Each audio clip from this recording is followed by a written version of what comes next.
And we are in that year. Time is on your side. That's what I have to say to you, Miss Linda. Time is on your side. So I'm here to call on Mayor Kenny, on the city of Philadelphia, on Drexel University and the University of Pennsylvania to say you have the power, you have the money, and you have the moral obligation to ensure that the residents of the University City Townhomes can stay in their homes. Mayor Kenny, the city of Philadelphia and the universities of Pennsylvania and Drexel, you have the power, you have the money, and you have the moral obligation to buy the land and transfer ownership to the residents of the University City Townhomes to ensure that they can stay here for generations, to make them homeowners, to fulfill their dreams. That's not all.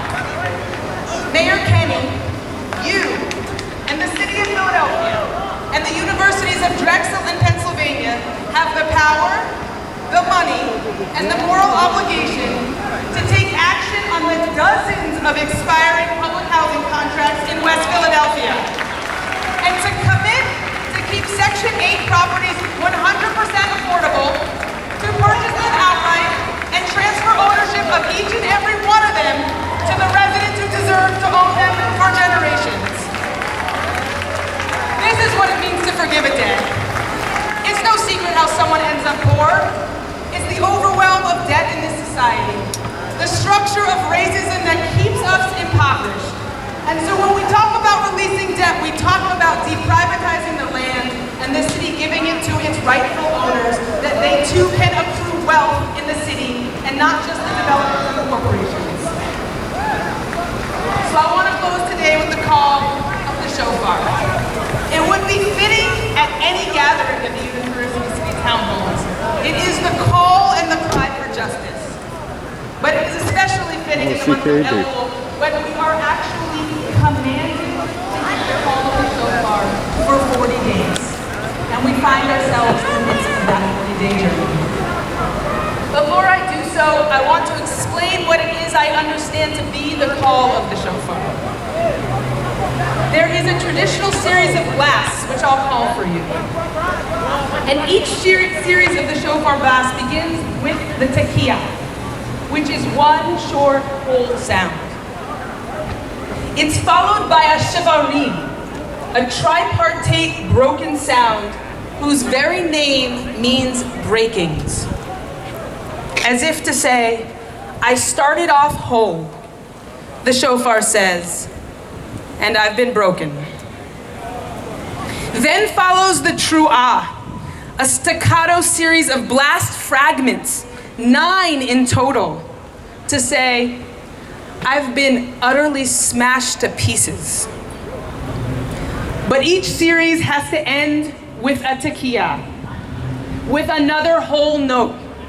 It promises, it calls in, it demands that there will be justice and we will be whole again. So to the residents of the University City Townhomes, I know you have found wholeness here. You have found community and fellowship and family. I know you have been broken by the Altman Corporation and the call for eviction. I know in moments, especially as the encampment came down, we have felt shattered to pieces. But listen to the final call today. There will be justice. You are whole. It is promised to you. It is your time.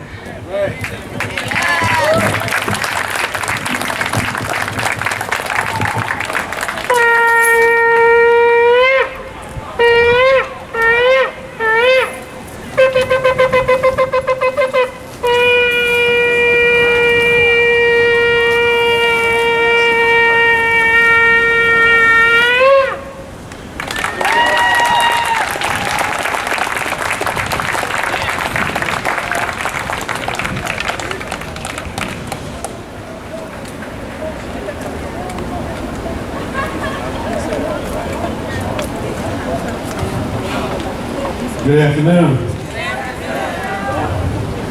It's an honor to be here today. I'm Reverend Dr. Chris Jimenez. I'm the Executive Director of Healing Communities. We are a faith-based criminal justice organization. We work primarily in the areas of racial, economic, and criminal justice. And, I was having a conversation with another faith leader this morning on the way in who really asked, why is it all of a sudden all these ministers want to get involved in the political scene? Why is it all these ministers want to start talking about justice now? Why is it we want to we act like we haven't said anything for decades, but now we want to get involved? And of course, then they ask, you're the criminal justice guy, why are you with a fair housing event? And the answer is really simple.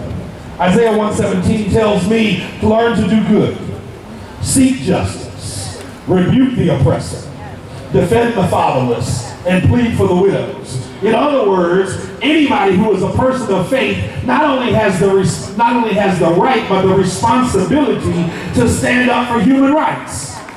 And fair, safe, and affordable housing is a human right. I'm also here because this is personal. My aunt's a resident here. My family's lived here for decades.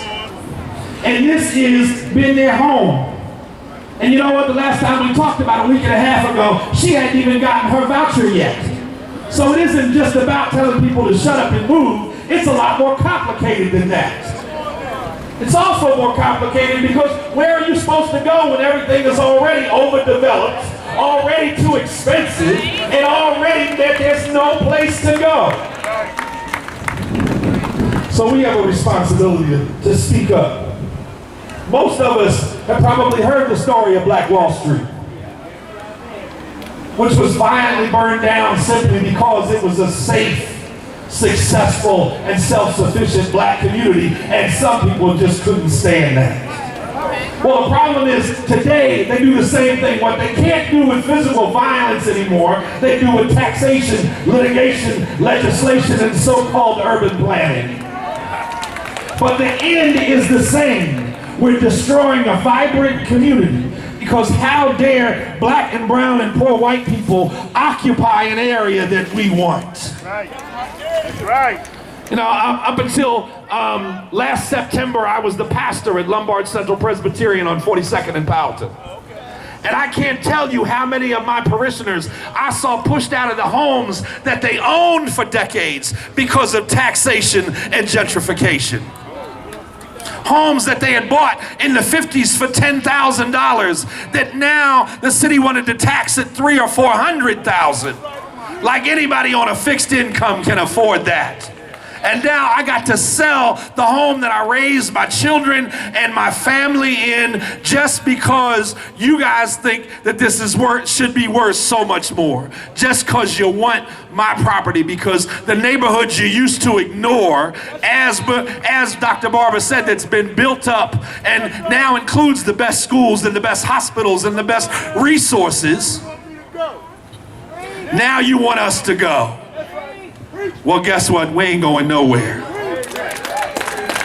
You see, Townhomes is just the latest example of poor people being pushed out of this neighborhood and out of their homes by unscrupulous developers trying to make a fast buck. And all we hear from city government is that that's supposed to serve us is to just shut up and move. Well, that response is insane when there's nowhere to go. This fight is about what we all want. What every resident of Philadelphia should have. And that's a safe and affordable place to live in a neighborhood with decent schools, hospitals, libraries, grocery stores, and everything that everybody else wants. But there's too many people in power that think that's too much to ask. And the other thing is that those of us who organize in other areas, we gotta stop fighting each other. We gotta stop arguing with each other, because one of the things that we need to understand is that every fight for justice, every fight for equity, every fight for the opportunity to move ourselves forward, we all need to work together. Because listen, the other side, they don't have these problems with little fractures. They ain't arguing about who's in charge.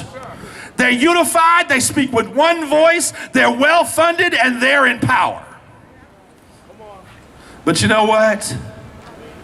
we got an awful lot of power too. We just don't utilize it enough. There's an election coming up November 8th. If you aren't registered to vote, then you need to get registered. You need to show up. You need to vote. Don't listen to that tired old lie that your vote don't count, because it does. Anybody who remembers 2016 knows that one of the reasons that fool got into office is because Philadelphia didn't show up and vote. So we got to show up, because it is our lives on the ballot, whether we like it or not. It's our communities on the ballot, whether we like it or not. So we got to show up. We got to continue to do this. Dr. King once said that going back to this is that injustice anywhere is a threat to justice everywhere.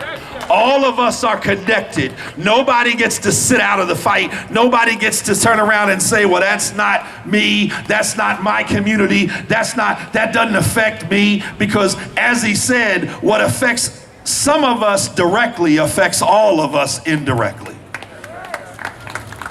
So we can no longer just stay in our lanes and our little pet issues and put our blinders on and act like we don't all need to work together, act like these issues don't all intersect together, because they're all designed to keep us out of power, to keep them in power, and to keep us oppressed. We got to wake up, take the blinders off, and get back to work in this and every fight for justice. So listen, and this is a fight we can win. As everybody said, we ain't going nowhere. We're not going anywhere, and we're in this with you. And I'm committing as executive director of Healing Communities, and on behalf of our board chair, Movita Johnson Harrell, we're committed to staying in this fight with you. Not just because it's personal, because my aunt is here, but because we bring a nationwide effort to this as well, and we ain't going nowhere. We are right here along with you. Not to take over, as Dr. Barber said, but to join alongside. See, that's real community organizing. Real community organizing is when you get with the people that live there first and listen to them and follow their lead. And they've been leading for a year. So we're just following along. We're just building capacity. We're just telling you we're in this fight with you, because we're going to win this fight. Not just for this community, but for every community in Philly right now that's facing the same thing. Over the next 5 years, there's 80 contracts that are going to expire. And everybody wants to give it up because everybody sees expensive condos and, money. It's all about this. It's not about the people.